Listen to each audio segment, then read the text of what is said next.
নমস্কার, আমি আপনাদের সবার প্রিয় লাভলি। আজ হলো রবিবার, মানে হলো সানডে। তাই সানডেতে স্পেশাল কিছু হবে না তা কি করে হয়?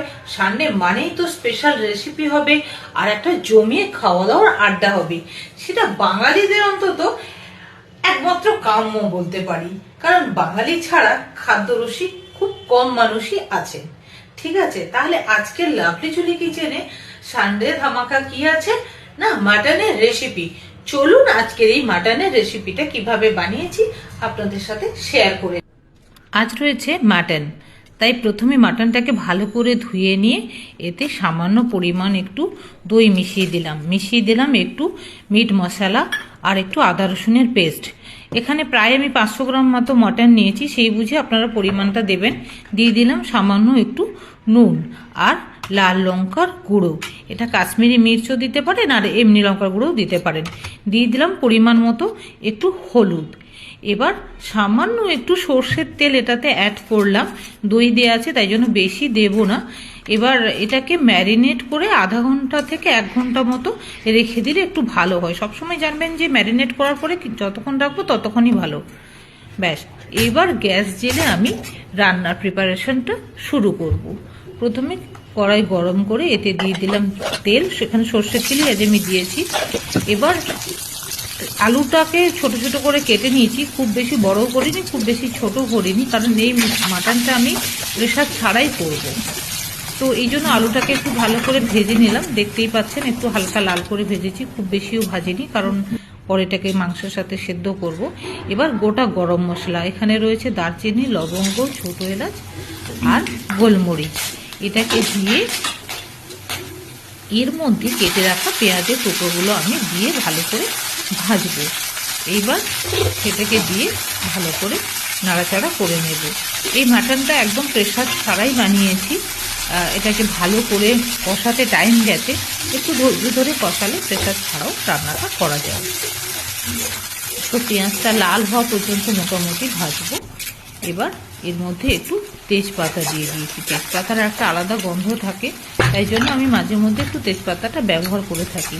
দিয়ে দিলাম সামান্য একটু নুনটা দিলাম কি হয়েছে পেঁয়াজের পরিমাণ মতো, কারণ মাংসকে আগে নুন আমি দিয়েছি, তার জন্য অল্প করে দিলাম। এবার ম্যারিনেট করা মাংসটা এর মধ্যে দিয়ে দিলাম। এবার এটাকে টাইম নিয়ে ভালো করে কষাতে হবে। এটা ঢাকা দিয়ে দিয়েই কিন্তু আমি কষাচ্ছি, ঠিক আছে? আপনারাও এটাতে ঢাকা দিয়ে দিয়ে স্টিমের মধ্যে এটা সেদ্ধ হবে। এই দেখুন মাঝে মাঝে দেখবো একটু ঢাকাটা খুলে নাড়াচাড়া করে নেব, যেহেতু টক দই দেওয়া আছে নিচে বসে যাওয়ার একটা সম্ভাবনা থাকে, তাই জন্য এটাকে মাঝে মাঝে একটু নাড়াচাড়াও করে নিতে হবে। সুন্দরভাবে একটা ফ্লেভার আসছে, দারুণ, পুরো ঘর ভরে গেছে, ঠিক আছে না? আবার আমি ঢাকাটা খুলে নাড়াচাড়া করে নিচ্ছি। এইভাবে বেশ 30-40 মিনিট মতো এটাকে কষাতে হবে, খুব হাই ফ্লেম দেব না। এবার এর মধ্যে আমি একটু ধনে গুঁড়ো, জিরে গুঁড়ো একটু অ্যাড করে দিলাম। হ্যাঁ, চাইলে দিতে পারেন, না চাইলে নাও দিতে পারেন। আর একটু গরম মশলা এর মধ্যে আমি অ্যাড করে দিলাম। এবার আর একটু লঙ্কা দিলাম, কারণ তখন কাশ্মীরি মির্চ দিয়েছিলাম বলে এখন লঙ্কার গুঁড়োটা আমি দিলাম। দিয়ে এটাকে আবার কিছুক্ষণ কষাতে হবে। কষানোর উপর হচ্ছে মাংসর টেস্ট ডিপেন্ড করছে। আবার দেখতে পাচ্ছেন যে এটাকে আমি ঢাকা দিয়ে দিয়ে হালকা ফ্লেমে এটাকে বানানোর চেষ্টা করছি, কারণ সেদ্ধ হতে একটা টাইম লাগে। এবার দিয়ে দিলাম আগে থেকে ভেজে রাখা আলুগুলো, কারণ আলুটা অতটা টাইম লাগবে না সেদ্ধ হতে, মোটামুটি তাড়াতাড়ি হয়ে যাবে। তো এবার সেটাকে ভালো করে নাড়িয়ে প্রত্যেকটা সময় কিন্তু খেয়াল রাখবেন যে ঢাকাটা কিন্তু আপনাকে দিতে হবে, কারণ এই স্টিমের মধ্যেই হবে। দারুণ, দেখুন কি সুন্দর স্টিম এসছে, দেখা যাচ্ছে, দারুণ লাগছে, জলের ছোটো ছোটো গুঁড়ো আমার তো দারুণ লাগছে। আর দেখুন অলরেডি একটা তেল কেটে বেরোনো শুরু হয়েছে। এটাকে আবার একটু কষিয়ে নেবো। কষানোর উপরে মাংস ডিপেন্ড করছে, সে চিকেন হতে পারে বা মাটন হতে পারে। তো আবার এটাকে ঢাকা দিলাম কিছুক্ষণের জন্য।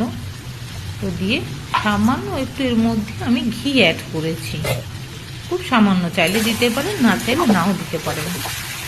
এটা একটা আলাদা ফ্লেভার আছে, সেটার জন্য আমি দিয়েছি। 1 চামচ মতো ঘি দিয়েছি, খুব বেশি দিইনি।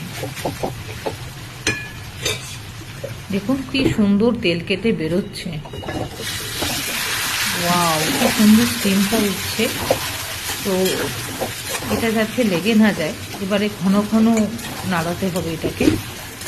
তো ভালো করে তেল পেটে বেরিয়ে এসছে। এবার দেখে নিচ্ছি খুন্তি দিয়ে যে সেদ্ধটা মোটামুটি কতটা ঠিকঠাক হয়েছে। আর চিকেন বা মাটনে জলটা অ্যাড করবেন সবসময় একটু ঈষদুষ্ণ গরম জল। তো আমি একটু হালকা ঈষদুষ্ণ গরম জলই অ্যাড করলাম। দেখুন কি সুন্দর ফুটে উঠেছে। কালারটা যে বিভিন্ন রকম চেঞ্জ হয়, এটাও কিন্তু দেখতে দারুণ লাগে। আমি এরপরেও এটাকে ঢাকা দিয়ে দেব। ঢাকা দিয়ে এটা ভাপে হবে, মানে গ্যাসটা মোটামুটি একটু কমিয়ে রাখবো। আর একটু নুন দিলাম, যেহেতু জল অনেকটা দিলাম। তো এবার আবার ঢাকা দিয়ে কিছুক্ষণ রেখে দেবো। দেখুন ফুটছে, যে তার একটা আলাদা আওয়াজ আসছে। আর কালারটা দেখুন, একদম মাটন জুসের একটা আলাদা কালার এসছে, জুসি জুসি একটা ব্যাপার এসছে।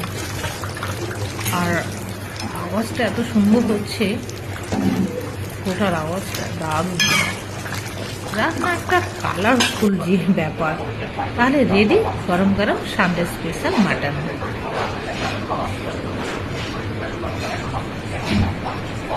একটু হাতে তুলে দেখাই যে কি সুন্দর সেদ্ধটা হয়েছে দেখুন।